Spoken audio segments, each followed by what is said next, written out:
Hello there, and welcome to part 2 of your Chapter 8 and 9 Applied Activity lecture video.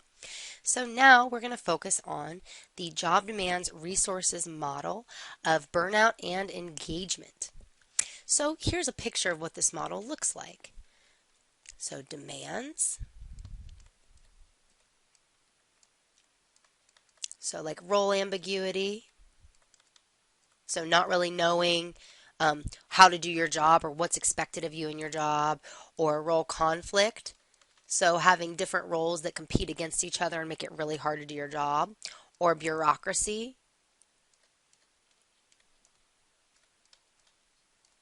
or another demand could be like workload, is said to lead to burnout, which is then said to lead to impaired health and oftentimes reduced performance. But most of the time when this model is used, they're looking at mental and psychological outcomes. But then there's a separate set of work characteristics called resources. So resources could be like rewards for good performance, job security, control over your work, support from your supervisor or coworkers. That's said to lead to engagement, which then leads to high levels of performance among employees. So there's lots and lots of research support for this model, and it kind of takes the job characteristics model a little bit of a step further and introduces these concepts of burnout and engagement. And again, research really supports it, but there's not as much research support for how demands and resources interact. So there's other models that say, maybe demands lead to burnout, but only if you have low resources. Right? So there's variations of the model that look at that, but there's not as much research support for that. So let me dig into what burnout is for a minute, and then we're really going to focus for the rest of this video on engagement, because in your activity, you're going to develop a strategy for enhancing engagement among employees.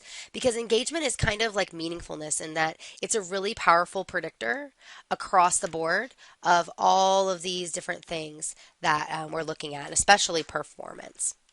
So, burnout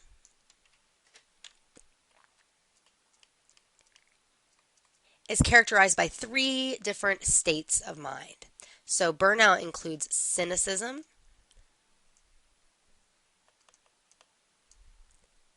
emotional exhaustion,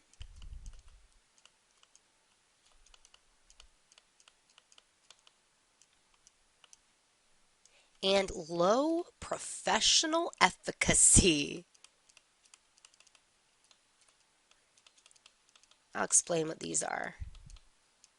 So cynicism is kind of like you become cynical, right? Like you might say, my work means less and less to me and the company each day.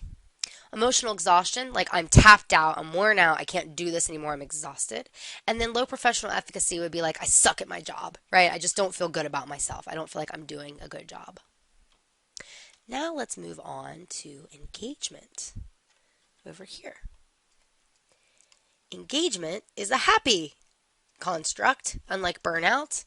So engagement is characterized by 3 different things: vigor, dedication, and absorption.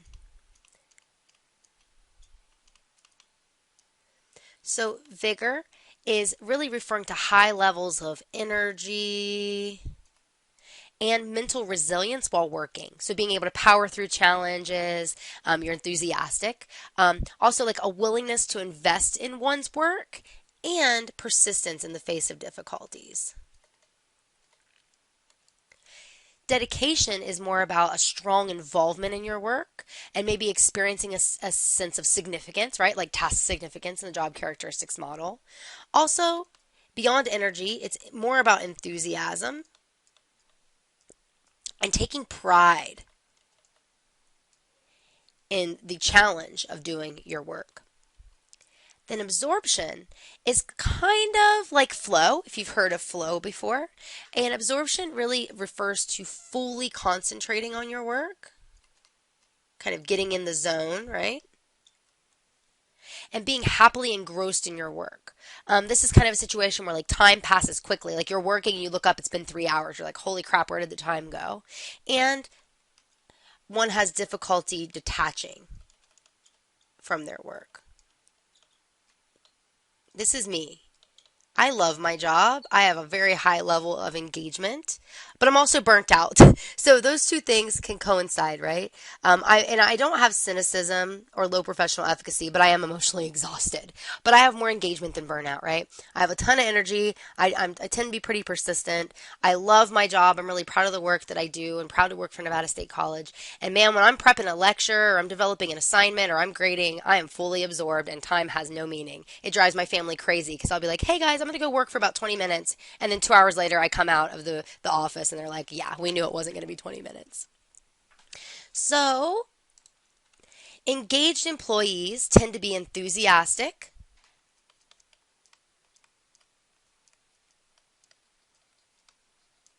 Again, back to vigor, dedication, and absorption, right? So, engaged employees tend to be enthusiastic about their jobs. They are committed to the work and the organization. And that tends to lead to being more motivated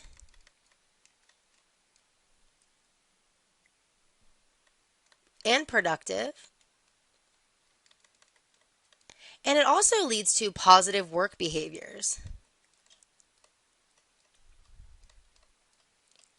So like those extra role behaviors, like what's it called?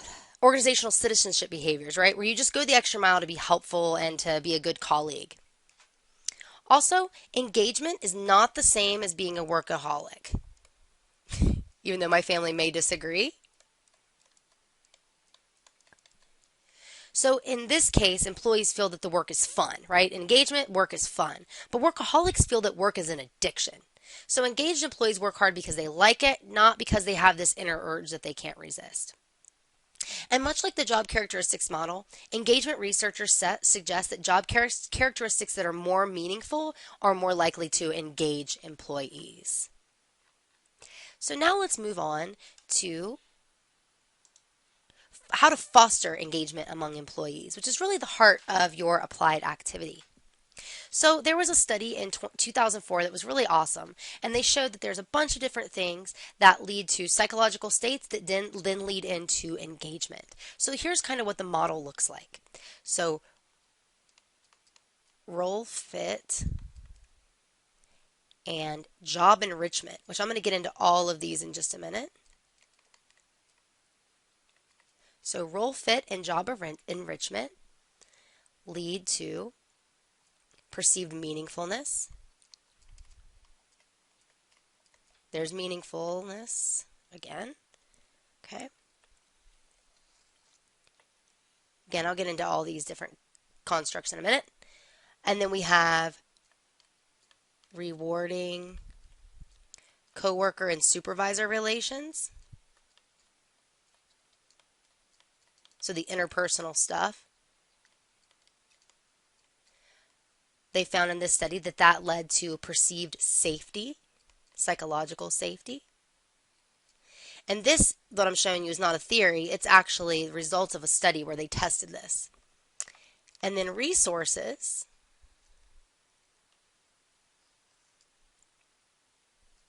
lead to your ability. And I'll get into, because you could think some of these other things are resources, but they got into very specific resources in the study that I'll cover in just a second. And then this study showed that all these different psychological states and outcomes led to engagement. Okay. So, first of all, role fit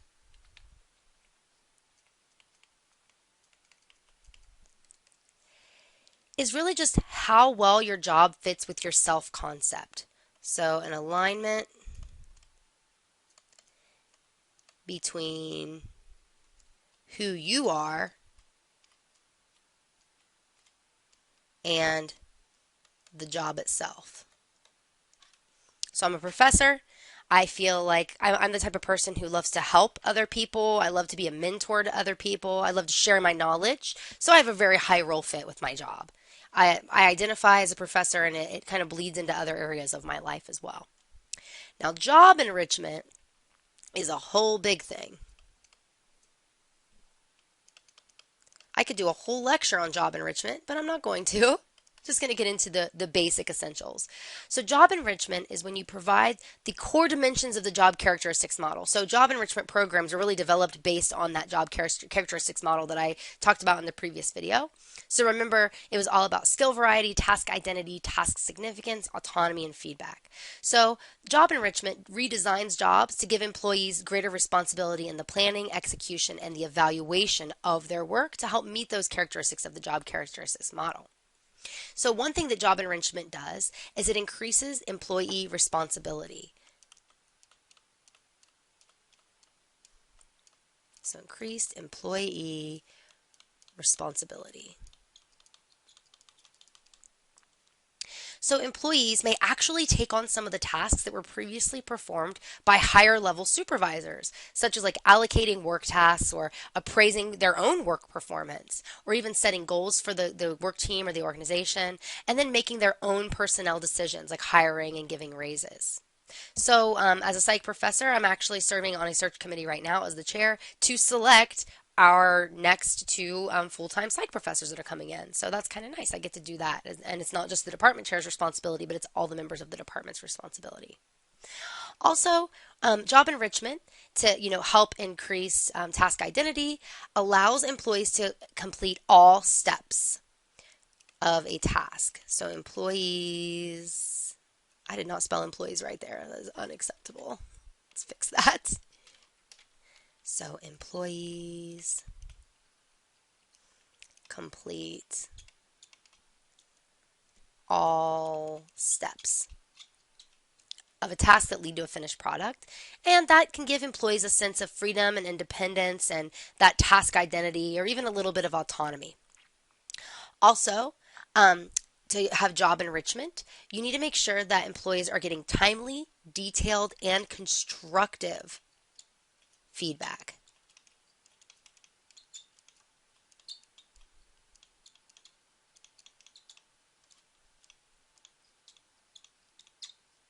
So timely meaning, you don't want to just do a every year performance review.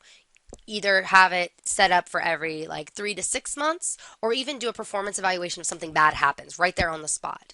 Make sure it's detailed and specific, and then have constructive criticism that can actually help them improve themselves, not just criticize them and tell them what they did wrong. All of this should be designed to help employees improve their performance.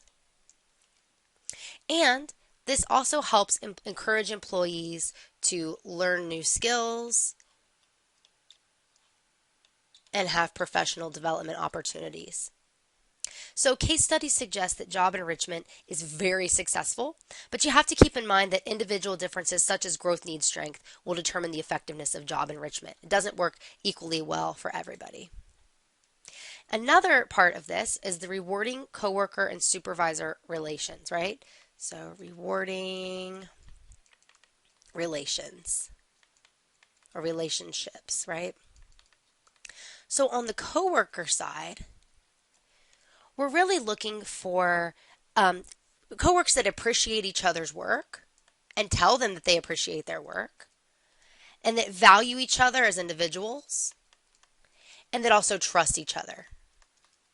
Not just in terms of I tell you a secret, you're going to keep it, but you trust the other people to be confident and effective members of a work team.